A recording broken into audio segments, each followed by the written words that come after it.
Hi dear students, ഇന്ന് വളരെ പ്രധാനപ്പെട്ട രണ്ട് സന്തോഷ വാർത്തകൾ നിങ്ങളോട് പറയാൻ വേണ്ടിയിട്ടാണ് നമ്മൾ വന്നിരിക്കുന്നത്. അപ്പോൾ ആദ്യത്തെ ഞാൻ പറഞ്ഞ സാറ് പറയണോ? ഓക്കെ. അപ്പോൾ ആദ്യത്തെ എന്ന് പറഞ്ഞു കഴിഞ്ഞാൽ നമ്മുടെ പൈത്തൺ എക്സാം എന്ന് പറയുന്നത് വളരെ ടഫായിരുന്നു. ആക്ച്വലി ഇപ്പോൾ S3 ആക്ച്വലി ഒരു പൈത്തൺ പഠിച്ചിരുന്നത്. പക്ഷേ ഇപ്പോൾ ഇൻട്രൊഡ്യൂസ് ചെയ്തിരിക്കുന്നത് S1 ഐടിക്കാർക്ക് മാത്രമായിരുന്നു പൈത്തൺ പ്രോബ്ലം സോൾവിംഗ്. അവർക്ക് ജാവ ആയിരുന്നു. അപ്പം IT-കാർക്ക് പഠിക്കാനുണ്ടായിരുന്ന പൈത്തൺ ഇപ്പോൾ ഇവർക്ക് ഫസ്റ്റ് സെമസ്റ്ററിലാണ് പഠിക്കാനുള്ളത്. അപ്പോഴും കുറേ പേര് സഫർ ചെയ്യും. അതായത് ബയോളജി സയൻസ് പഠിച്ച സ്റ്റുഡൻസ് എല്ലാവരും സഫർ ചെയ്യും. പക്ഷേ ആ ഒരു പരിഗണന എക്സാം ക്വസ്റ്റ്യൻ പേപ്പറിൽ എന്തായാലും കാണിച്ചിരിക്കണമായിരുന്നു. ഒരു അത്യാവശ്യം നല്ലൊരു ഈസി ക്വസ്റ്റ്യൻ പേപ്പർ ആവണമായിരുന്നു. പക്ഷേ പൈത്തൻ്റെ ക്വസ്റ്റ്യൻ പേപ്പർ അത്യാവശ്യം നല്ല ടഫാണ്. ഓക്കെ. പക്ഷേ മക്കളെ, ഇതിനെതിരായിട്ട് ഫ്രാങ്ക്ലിൻ ലെക്ചേഴ്സ് ഉൾപ്പെടെ ഒരുപാട് ഓർഗനൈസേഷൻസ് എന്ത് ചെയ്തു? യൂണിവേഴ്സിറ്റിക്കും യൂണിവേഴ്സിറ്റി വൈസ് ചാൻസലറിനും കൺട്രോളർ ഓഫ് എക്സാമിനേഷനും നമ്മൾ മെയിൽ ചെയ്തിരുന്നു, ഡയറക്റ്റ്ലി കോൺടാക്ട് ചെയ്തിരുന്നു. അങ്ങനെ നമുക്ക് റിപ്ലൈ ലഭിച്ചിരിക്കുകയാണ്. കൺട്രോളർ ഓഫ് എക്സാമിനേഷൻ ഡയറക്റ്റ്ലി ഇത് എത്തേണ്ടവരെ കയ്യിലേക്ക് എത്തിയിട്ടുണ്ട്. എന്തായാലും ഇവാലുവേഷനിൽ ആ ഒരു ചേഞ്ച് എന്തായാലും റിഫ്ലക്റ്റ് ചെയ്യും. സോ എന്തായാലും ഇവാലുവേഷൻ ലിബറലായി ആകാനാണ് സാധ്യത. അതുകൊണ്ട് നിങ്ങൾ ഒന്നുകൊണ്ട് പേടിക്കേണ്ട. ഇതാണ് ഫസ്റ്റ് ഹാപ്പി ന്യൂസ് എന്ന് പറയുന്നത്. കാരണം മക്കളെ, ഞങ്ങൾ ചെയ്യുമെന്ന് പറഞ്ഞാൽ ചെയ്തിരിക്കും.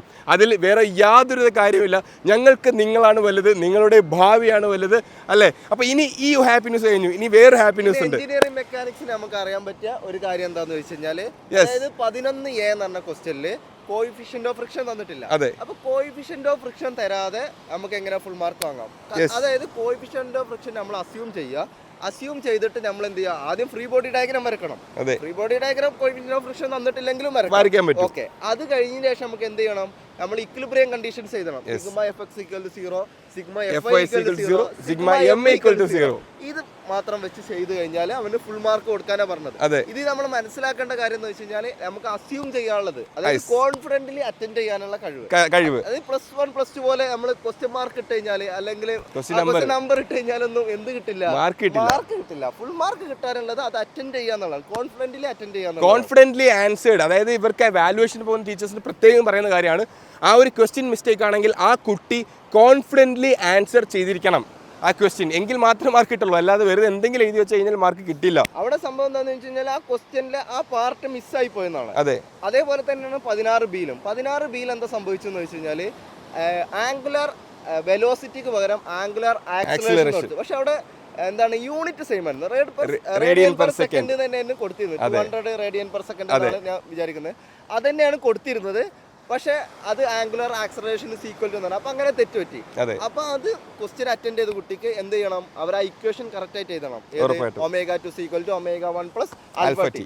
ഈ ഇക്വേഷൻ എന്നൊക്കെ പറഞ്ഞാൽ നമ്മൾ 9ാം ക്ലാസ് പഠിക്കുന്ന സാധാ വെലോസിറ്റി മാറ്റി ആംഗുലർ വെലോസിറ്റിയിലോട്ട് മാറ്റി, അത്രേ ഉള്ളൂ. അത് ചെയ്തവർക്ക് എന്ത് കിട്ടും? ഫുൾ മാർക്ക് കിട്ടും. അപ്പൊ ഇതിൽ എന്താന്ന് വെച്ച് കഴിഞ്ഞാൽ നമ്മൾ ആദ്യത്തെ ഈ രണ്ടാമത്തത് ഓക്കെ, നമ്മൾ എങ്ങനെയെങ്കിലും ചിലവർ തെറ്റിട്ടെങ്കിലും ശരിയാക്കിയിട്ടുണ്ടാവും.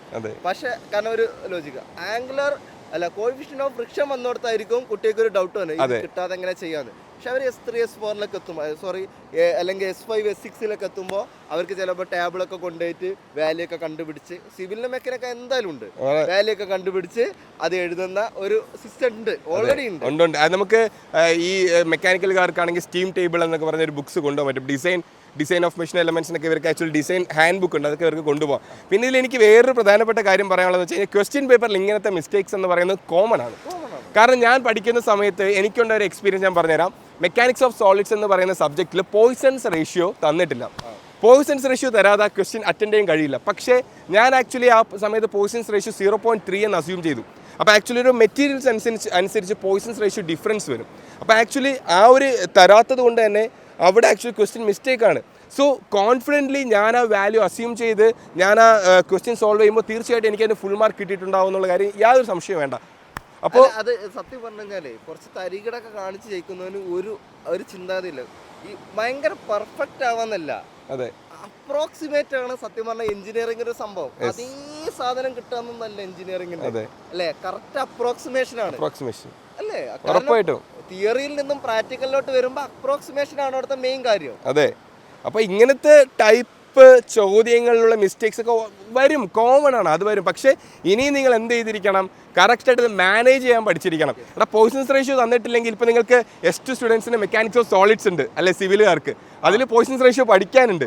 അപ്പം ഇതിലേക്ക് വാല്യൂ തന്നിട്ടില്ലെന്നുണ്ടെങ്കിൽ നിങ്ങൾ കോൺഫിഡൻ്റ്ലി നിങ്ങൾ അസ്യൂം ചെയ്യാനായിട്ട് നിങ്ങൾക്ക് മൈൻഡ് വേണം. അപ്പോൾ വളരെ കൃത്യമായിട്ടുള്ള കോൺസെപ്റ്റ് ഓറിയൻറ്റഡ് ലേണിംഗ് ആണ് ബിടെക്കിന് വേണ്ടത്. നല്ല ഗേറ്റ് ഓറിയൻറ്റഡ് ലേണിംഗ് ആണ് നിങ്ങൾക്ക് ബിടെക്കിലേക്ക് വേണ്ടത്. അതാണ് ഫ്രാങ്ക്ലിൻസ് ലെക്ചേഴ്സ് നിങ്ങൾക്ക് വേണ്ടി തരുന്നത്.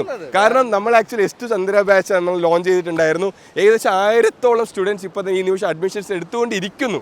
ഓക്കെ, സോ ഇതിൽ ആക്ച്വലി നമ്മൾ പറയുന്ന കാര്യം അത് തന്നെയാണ്. കോൺഫിഡൻ്റ്ലി ആൻസർ ചെയ്യാൻ എന്തൊക്കെ ചെയ്യാം, എങ്ങനെ കോൺഫിഡൻസ് ബൂസ്റ്റ് ചെയ്യാം, എങ്ങനെ ഇവർക്ക് കോൺസെപ്റ്റ് കാര്യങ്ങൾ കൃത്യമായിട്ട്, അത് വളരെ ഇമ്പോർട്ടൻ്റ് ആണ്. കാരണം നിങ്ങൾ ഏത് എഞ്ചിനീയറിംഗിൽ ഏത് വർഷം പോയാലും ഏത് സെമസ്റ്റർ പോയാലും ഈ പഠിക്കുന്നതിൻ്റെയൊക്കെ കണ്ടിന്യൂഷനാണ്. കാരണം ഇപ്പോൾ നിങ്ങൾ നോക്കുന്ന സമയത്ത് S1 മാത്തമാറ്റിക്സിൻ്റെ കണ്ടിന്യൂഷനാണ് S2 വരുന്നത്. മാത്തമാറ്റിക്സ് 2.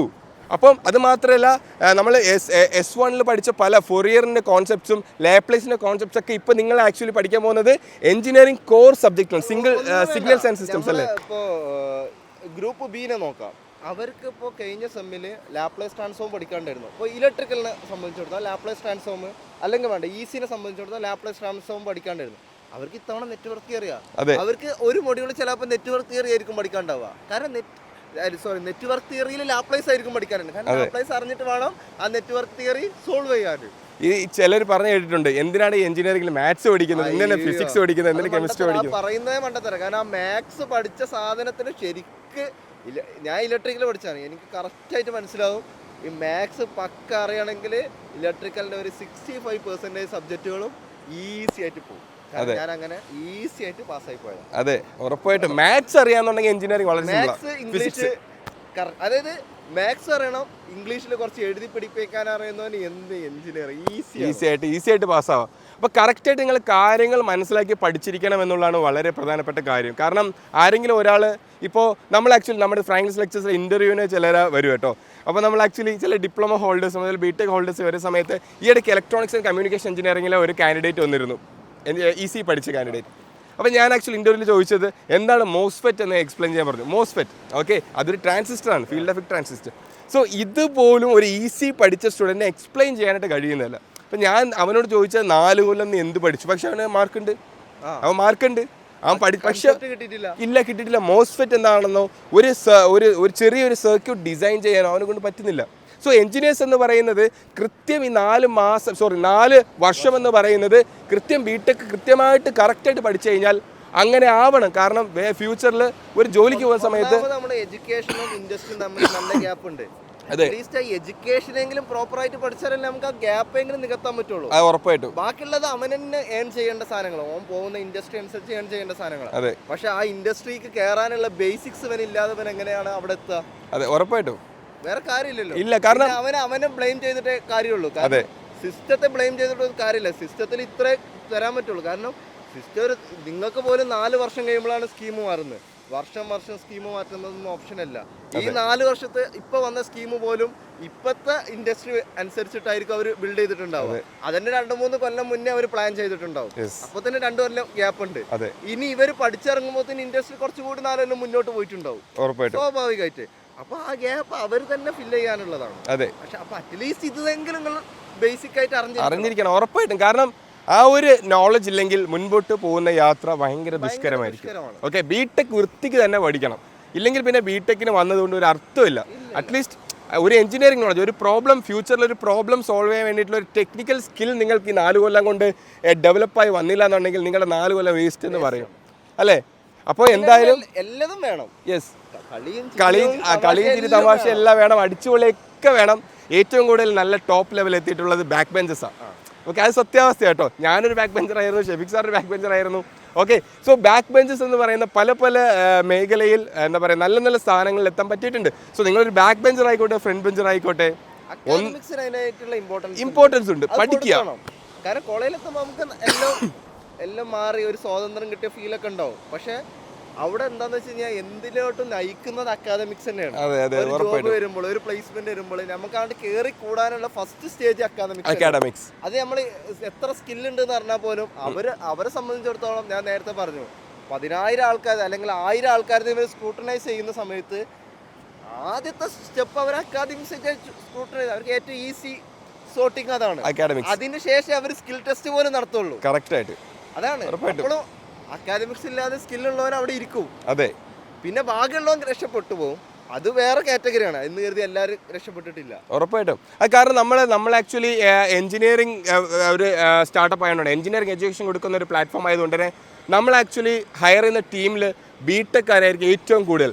അപ്പം നമ്മൾ ഒരുപാട് ബിടെക്കാരെ പുറത്താക്കിയിട്ടുണ്ട്, ഒരുപാട് ബിടെക്കാരെ ഹയർ ചെയ്തിട്ടുണ്ട്. അതായത് പാസ്സാകാത്ത ഒരു ആൾക്കാരെ പോലും അറിവും ഉണ്ടായിരുന്നു, സ്കില്ലും ഉണ്ടായിരുന്നു. അതാണ് അതിന്റെ റീസൺ. യെസ്, രണ്ടും ഉണ്ടായിരുന്നു. അവരെ മാത്രമേ നമ്മൾ ഹയർ. ഒരു ചിലർക്ക് സ്കില്ല് ഉണ്ടാവും, പക്ഷേ എഞ്ചിനീയറിംഗിൽ 0 ആയിരിക്കും. കാര്യമില്ല, കാരണം we are an engineering education platform. അതാണ് അക്കാദമിക്സ് ഉണ്ടെങ്കിൽ എന്താണെന്ന് വെച്ച് കഴിഞ്ഞാൽ നമുക്ക് വേറെ ഡയമെൻഷനിലും കൂടി ചിന്തിക്കാൻ പറ്റും. യെസ്, ഇപ്പൊ പറയും നമ്മളെ ഈ കമ്പ്യൂട്ടർ സയൻസ് ആയിട്ടുള്ള സോഫ്റ്റ്വെയർ കമ്പനീസ് ഒക്കെ മറ്റുള്ള ബ്രാഞ്ചുകളെ എടുക്കാൻ ഹയർ ചെയ്യാൻ കുറച്ചും കൂടി കൂടുതൽ. കാരണം എന്താണെന്ന് വെച്ച് കഴിഞ്ഞാൽ അതായത് കമ്പ്യൂട്ടർ സയൻസ് ബ്രാഞ്ചിന് എടുത്തു കഴിഞ്ഞാൽ അവർക്ക് കമ്പ്യൂട്ടർ സയൻസ് മാത്രമേ അറിയുള്ളൂ. അതിൽ ചിലപ്പോൾ എക്സ്പെർട്ട് ആണെങ്കിൽ അങ്ങനത്തെ ആർക്കിടെക്ചർ മേഖലയിലോട്ടൊക്കെ കൊണ്ടുപോകും, അതായത് കമ്പ്യൂട്ടർ ആർക്കിടെക്ചർ മേഖലയിലോട്ട്. പക്ഷെ ഒരു ഇലക്ട്രിക്കൽ ഇലക്ട്രോണിക്സ് സർക്യൂട്ട് ബ്രാഞ്ചസ് ആയിട്ടുള്ളവരെ എടുത്തു കഴിഞ്ഞാൽ ഇവർക്ക് ഈ സർക്യൂട്ട് പരമായിട്ടുള്ള വല്ല കമ്പനികളും വരെ വന്ന് ഇന്ന സാധനം സോൾവ് ചെയ്യാൻ സോഫ്റ്റ്വെയർ വേണം. അപ്പൊ ഇവന് ഈ സാധനം കൂടി അറിയുന്നവനാണ്. മറ്റവനെ എന്തായാലും ഇത് പഠിപ്പിച്ചെടുക്കാൻ പറ്റൂല, പക്ഷെ സോഫ്റ്റ്വെയർ പഠിപ്പിച്ചെടുക്കാൻ പറ്റുന്നുള്ള കോൺഫിഡൻസ് കൊണ്ട് ഇവരെ ഹയർ ചെയ്യുള്ളൂ. അതെ, അങ്ങനെയാണ് അതിന്റെ ഒരു ട്രെൻഡ് വരുന്നത്. അതെ, അപ്പൊ ഇതില് സത്യം പറഞ്ഞു കഴിഞ്ഞാൽ സത്യം പറഞ്ഞാൽ ഇപ്പോഴത്തെ എഞ്ചിനീയറിംഗ് പിള്ളേർക്ക് ഒന്നും അറിയില്ല. അതാ സത്യാവസ്ഥ. ഇപ്പം ഞാൻ ആക്ച്വലി പറയാം, ഈ മാത്തമാറ്റിക്സ് എന്ന് പറയുന്നത് നമ്മൾ എഞ്ചിനീയറിംഗ് എക്സാം പാസ്സാവാനായിട്ട് പഠിക്കുന്നത് പോലെയല്ല. എത്ര പ്രോബ്ലം സോൾവ് ചെയ്യാൻ വേണ്ടിയിട്ട് നമ്മൾ ആക്ച്വലി ഈ മാത്തമാറ്റിക്സ് യൂസ് ചെയ്യുന്നു. AI പഠിക്കുന്നവന് സത്യത്തിൽ അതിന്റെ ബേസിക് സാധനം പഠിക്കുന്നത് മാത്സ് ആണ്, ലോജിക്. ലോജിക്കാണ്. ലോജിക്കും പലതരം മാത്സ് ആണ്, ന്യൂമെറിക്കൽ മെത്തേഡ്സ് പഠിക്കുന്നുണ്ട്.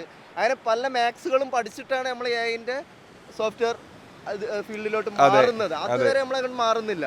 അതായത് അതിന്റെ ബേസിക് സാധനം കോർ ഇന്നർ മാത്സ് ആണ്. അതിനെങ്ങനെ ആപ്ലിക്കേഷൻ ലെവലിലോട്ട് കൊണ്ടുപോകാന്നുള്ളതിനെ പറ്റിയാണ് അത് ആലോചിക്കുന്നത്. അതെ, അതേപോലെ ഈ സെക്കൻഡ് സെമസ്റ്റർ സ്റ്റുഡൻസിന് നമ്മൾ ആക്ച്വലി പൈത്തൺ പോലെ തന്നെ ഒരു വില്ല വരുന്നുണ്ട്, പ്രോഗ്രാമിംഗ് ഇൻ C. അത് പിന്നെ കഴിഞ്ഞ സമയത്ത് ഉണ്ടായിരുന്നു. 2019 വീഡിയോ വേണമെങ്കിൽ യൂട്യൂബിൽ ഏറ്റവും പോപ്പുലർ വീഡിയോ ഉണ്ട്, 1.2 lakhs വ്യൂസ് ഉള്ള രാജ്സാറ ക്ലാസ് ഉണ്ട്. അതെ, ഓക്കെ.